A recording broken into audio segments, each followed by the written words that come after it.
પેલો પ્રસંગમાં બી એમ કહેતા ને કે એક વ્યક્તિએ તપ કર્યું અને ભગવાન અને લક્ષ્મીજી બંને પ્રગટ થઈ ગયા અને કહ્યું તું માંગે તને બધું જ આપી દઉં. અને પેલા તો લાંબુ લિસ્ટ કાઢ્યું. લક્ષ્મીજી હાથ દબાવ્યો, અરે આવું કહેવાય ને, બધું જ લઈ લેશે ને તમારી સામે જોશે નહીં. પ્રભુ કે ચિંતા ન કરો. પેલા તો ખિસ્સામાંથી લાંબુ લિસ્ટ કાઢ્યું, મોટી ઝોલી લીધી, જે માંગ્યું હતું બધું ઝોલામાં ભરી દીધું અને પેલાને આપ્યું. અને પેલો તો લઈને ચાલતો થયો, વળીને જોતોય નથી. અને કહ્યું લક્ષ્મીજી, મેં આપને કહ્યું હતું ને, માંગ્યું એ બધું આપી દેશો તો આ પાછો વળીને જોશે નહીં આપની સામે. પ્રભુ કે ચિંતા ન કરો, માંગ્યું બધું આપ્યું તો છે, વસ્તુ આપી છે, પણ શાંતિ મારી પાસે રાખી લીધી છે. એટલે એક દિવસ ગોતતો એ ચોક્કસ મારી પાસે આવશે. એમ માણસ વસ્તુઓ માટે ભલે ભાગે, શાંતિ માટે તો છેલ્લા ઈશ્વરના શરણે આવવું જ પડે. વૈષ્ણવ જન તો તેને કહીએ જે પીડ પર આવી જાય. આગળ ભક્તિના સ્વરૂપનો પ્રશ્ન કર્યો કે ભક્તિનું સ્વરૂપ શું છે. 4 પ્રકારની ભક્તિ અને ભક્તોની ચર્ચા કરી: તામસ, રાજસ, સાત્વિક અને નિર્ગુણ. જે વેર ભાવે ભગવાનને ભજે છે ને તામસ ભક્તો છે. જો ભાગવત ભક્તિનો ગ્રંથ છે એનું પ્રમાણે એ કંસને પણ ભક્ત કહે છે, રાવણને પણ ભક્ત કહે છે, શિશુપાલને પણ ભક્ત કહે છે, તામસ ભક્ત. એમણે વેર ભાવે ભગવાનને ભજ્યા એમ કહેવાય. જો ભગવાન સાથે જોડાયેલો કોઈ પણ ભાવ એ દુર્ભાવ કહેવાતો નથી, એ ભાવનું એક રૂપ કહેવાય છે. ભલે વેર કર્યો પણ એને પણ તામસ ભક્ત કહ્યો. કોઈ પણ એટલે ત્યાં પ્રશ્ન જ્યારે રાસ પંચાધ્યાયમાં આવે છે કે જ્યારે ગોપીજનો દોડે છે પ્રભુને મળવા માટે, અને ત્યારે પરીક્ષિત મહારાજ પ્રશ્ન કરે છે કે गुरुदेव ये तो कांत भाव से भाग रही हैं गोपियां, फिर भी प्रभु ने कृपा क्यों की उन पर? तब सुखदेव जी ने कहा, महाराज कौन से भाव से भाग रही हैं ये मत देखो, कौन की और भाग रही है ये तो पारस मणि है, स्पर्श करके सोना बना देगा. भगवान साथे कामम क्रोधम भयम स्नेहम ऐक्यम सौहृदमेव च नित्यम हरौ विदधतो यान्ति तन्मयताम हिते.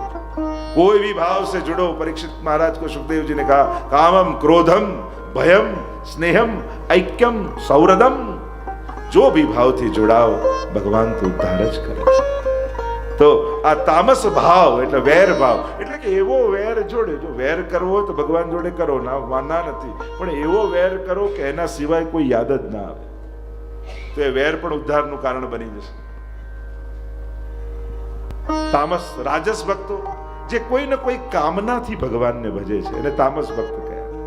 ભગવાન પાસે જઈએ ખરા, પણ ભગવાન માટે જઈએ છે, બસ પ્રશ્ન એ જ છે.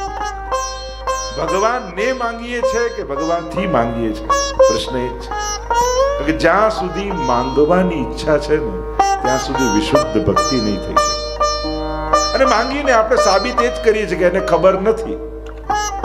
કારણ કે જો તમે એને અંતર્યામી કહો છો ને જાણો છો કે એ બધું જ જાણે છે તો કહેવાની જરૂર નથી, અને કહો છો તો સાબિત એ કરો છો કે એને ખબર નથી, એ બધું જ જાણે છે. પણ તમને ક્યારે શું કેટલું આપવું એને ખબર છે. પ્રભુ તો ટાઈમ પર જ હોય છે, આપણે જ ઉતાવળા હોઈએ છીએ. એને તો જ્યારે આપવાનું હોય છે ત્યારે જ આપતો હોય છે, ત્યારે જ પહોંચાડતો હોય છે. માંગવાનું હોય તો પ્રભુને માંગો, પ્રભુની પ્રસન્નતા માંગો. મેં પહેલા જ કહ્યું ને, પ્રભુથી સુખ નથી માંગવાનું, પ્રભુને જ સુખ માનવાનું છે. और जो प्रभु को ही सुख मान लेता है उसे फिर कुछ मांगने की आवश्यकता नहीं. અને પ્રભુ આપે જ છે, આપતો જ રહ્યો છે. બાળક ગર્ભમાં હતો ત્યારે પણ ભગવાને રક્ષા કરી. જન્મ્યો થયો કે આને દાંત નથી તો એ જન્મેલા નવજાત બાળકની પણ દૂધની વ્યવસ્થા ભગવાન જ કરે છે. પ્રભુ તો દરેક વખતે જીવની વ્યવસ્થા કરે જ છે. જો જેણે વિચાર કર્યો દાંત નહોતા ત્યારે પણ દૂધની જેણે વ્યવસ્થા કરી, તો દાંત આવશે તો ભોજનની વ્યવસ્થા નહીં કરે? ચોક્કસ કરશે. હું તો કહું પછી બીજી બધી ગ્રંથોની વાત ને પછી પોતાના જીવનને જુઓ ને. આજ સુધી કેવી કેવી ઘટના, કેવા કેવા સંજોગો આવ્યા, બધેથી પ્રભુએ રક્ષા કરી જ ને, બધેથી કાઢ્યા જ ને. તો આજ સુધી જે બચાવ તો આવ્યો એ આગળ રક્ષા નહીં કરે? એ આગળ નહીં બચાવે. આટલા અનુભવો પછી પણ ભગવાન પર ભરોસો નહીં. આજ સુધી જે કરતો આવ્યો એ આગળ પણ કરવાનો છે. એ ભરોસો રાખો, એ વિશ્વાસ રાખો.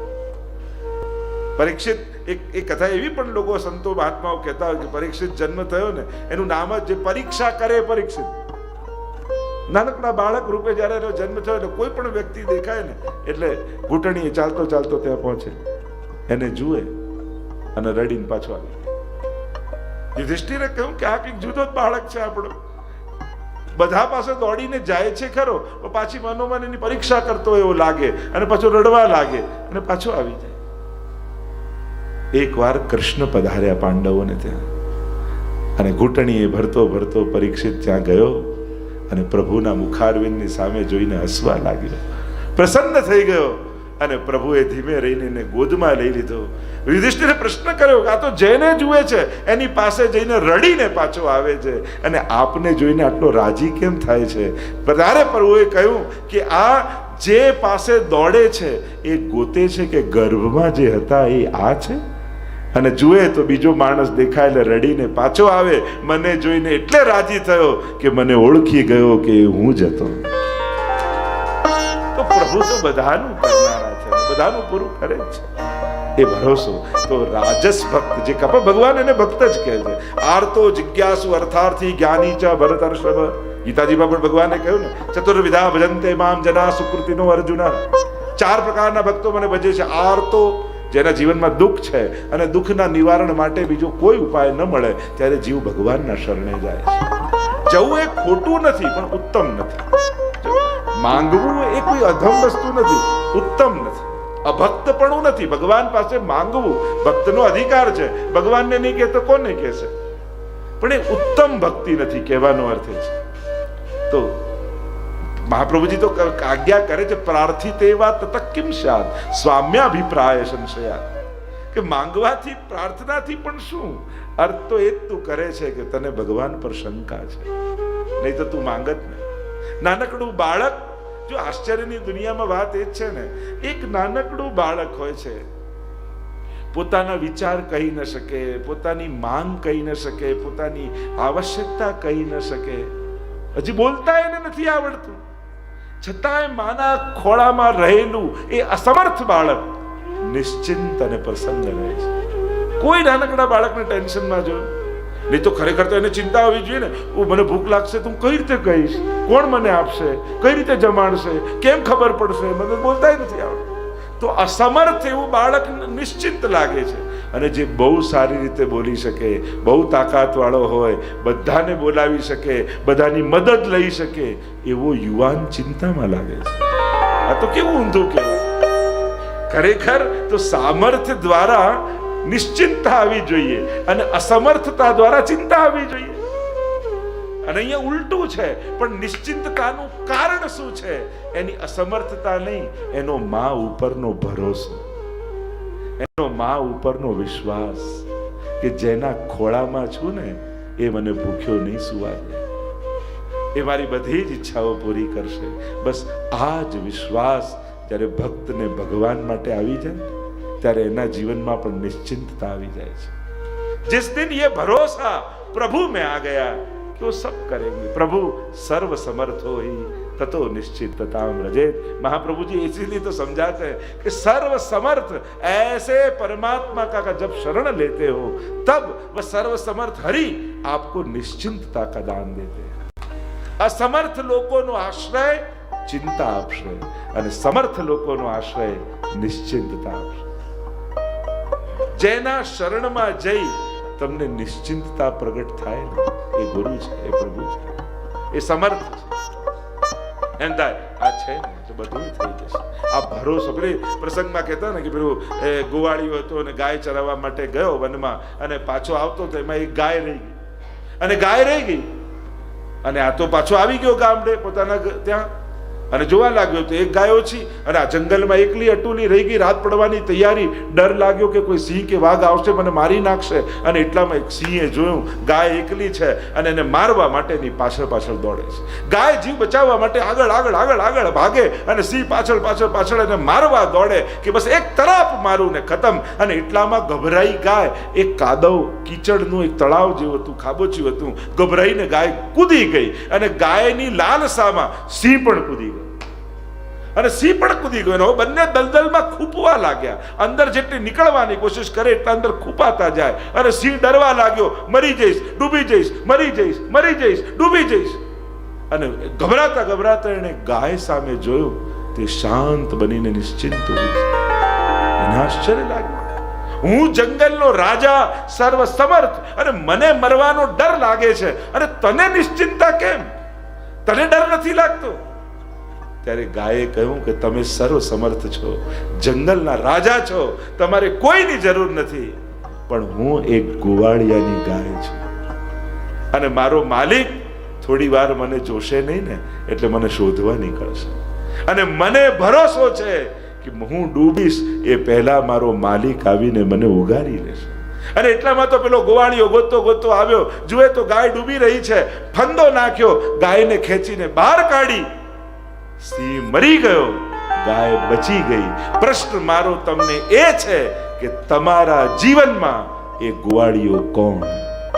જ્યારે જીવનમાં એમ લાગે કે હવે ચારે બાજુથી ઘેરાયા છે, ડૂબવાની તૈયારી છે, હવે કાંઈ કોઈ સામર્થ્ય બચ્યું નથી, કોઈ મંત્ર, કોઈ ગુરુ, કોઈ પ્રભુનું સ્વરૂપ, કોઈ ગ્રંથ, કોઈ ધર્મસ્થાન, કોઈ આશ્રય સ્થાન, કોઈ એક એવું તત્વ તમારા જીવનમાં ખરું કે જેના પર તમને એવો ભરોસો હોય કે જો આને યાદ કરીશું ને તો એ ગમે ત્યાંથી આવીને ઉગાડી દે. કોઈ એક તત્વ એવું જીવનમાં જરૂર રાખજો કે જ્યારે કહેવાતા લૌકિક સહારાઓ છૂટી જાય અને તમને એમ લાગે કે હવે મારું કોઈ નથી, એવા સમયે એના નામનો પુકાર કરો અને એ આવીને ઉગારી જાય. એવા કોઈ એક તત્વ જીવનમાં ચોક્કસ રાખજો. ભલે લોકો તો કહેશે કે આ શબ્દાથી શું ને આનાથી, લોકોને તો એમ જ આ માળાથી શું ને પાઠથી શું ને આનાથી શું ને પેલાથી શું. લોકો તો ગમે તેવા લોજિક આપીને તમે જે કરતા હશો એ છોડાશે, પણ એ તો માળા ફેરવનારને જ ખબર છે કે આ ફેરવીને શું મળે છે. દરેક કાર્યનું પરિણામ વસ્તુઓથી નથી હોતું. જે કાર્ય કરવાથી મનમાં શાંતિ મળતી હોય, મનને તાકાત મળતી હોય, મનને ભરોસો મળતો હોય, જીવનમાં શાંતિ મળતી હોય, એના મૂલ્યો સાધારણ કરતા કંઈક વિશેષ છે, કંઈક જુદું જ એની કિંમત થઈ જાય છે. અને એટલા માટે કોઈ એક તત્વ જીવનમાં એવું ચોક્કસ સ્વીકારી રાખે. તો રાજસ સીધું કહ્યું સાત્વિક ભક્ત, અને સાત્વિક ભક્ત એ છે જે મુક્તિની ઈચ્છાથી ભગવાનને ભજે છે. અને એની આગળ કહ્યું નિર્ગુણ ભક્ત, જે કેવલ ને કેવલ પ્રભુના સુખ માટે જીવે છે, એ નિર્ગુણ ભક્ત છે. જેને પુષ્ટિ ભક્તિ કહીએ, જેને ભાગવતી ભક્તિ કહીએ. વૈષ્ણવ જો સાધારણ વ્યક્તિ મંદિરે જાય ને તો મનમાં વિચારતો જાય, આજે શું માંગીશ, આજે શું માંગીશ. અને વૈષ્ણવ હવેલીએ જતો હોય ને તો મનમાં વિચાર કરતો જાય, આજે શું આપીશ, આજે શું આપીશ, આજે કઈ સેવા કરીશ. આ સૌથી પાયાનો ભેદ. સાધારણ વ્યક્તિ માંગવાની ઈચ્છા સાથે મંદિરે જતો હોય છે, વૈષ્ણવ આપવાની ઈચ્છા સાથે. ભગવાનને પણ એમ થાય ને કે આખી દુનિયા મારી પાસે સુખ માંગે છે, પણ મારે સુખ જોઈતું હોય તો ક્યાં જાઉં? તો મહાપ્રભુજીના સેવકના ઘરે આવીને બિરાજી જાય. કારણ કે વૈષ્ણવ સદાય ઠાકોરજીના સુખનો વિચાર કરે. આપણે ત્યાં તત્સુખનો ભાવ, એ સેવામાં પ્રધાન ભાવ, હું શું કરું કે મારા ઠાકોરજી રાજી થાય. અને સુખનો વિચાર જ સેવા છે. જેના થકી પ્રભુ પ્રસન્ન થાય એનું નામ જ સેવા. અને આપણે ભગવાનની પ્રસન્નતાનું કારણ બનીએ એ આપણું સૌભાગ્ય. વિચાર કરો, ભગવાન જે આખી દુનિયાને સુખી કરે છે, તમે એના સુખનું કારણ બનો તો આનાથી મોટી તમારા વ્યક્તિત્વની ઊંચાઈ શું હોય છે? જે આખી દુનિયાનું પેટ ભરે છે, એ સવારે જાગીને તમારી કટોરી દૂધની રાહ જોતો હોય, એનાથી મોટું સૌભાગ્ય બીજું શું હોય છે? જે આખી દુનિયાને સુડાવનારો ને જગાડનારો છે, એને વૈષ્ણવ રોજ જગાડે ને પોઢાવે, આનાથી મોટું સામર્થ્ય બીજું શું હોય છે? જ્યારે આ વસ્તુનો ખ્યાલ આવે ત્યારે વૈષ્ણવતાનું ગૌરવ આપણા જીવનમાં આવે કે આ પ્રભુ કેવી કૃપા મહાપ્રભુજીની આપણા પર થઈ છે. આપણે તો એક નાનકડી કટોરી દૂધ ધરીએ છીએ, પણ ભગવાન એક કટોરી દૂધ લઈને આપણને યશોદાજીનું સૌભાગ્ય આપે છે. તો મોટો દાતા કોણ?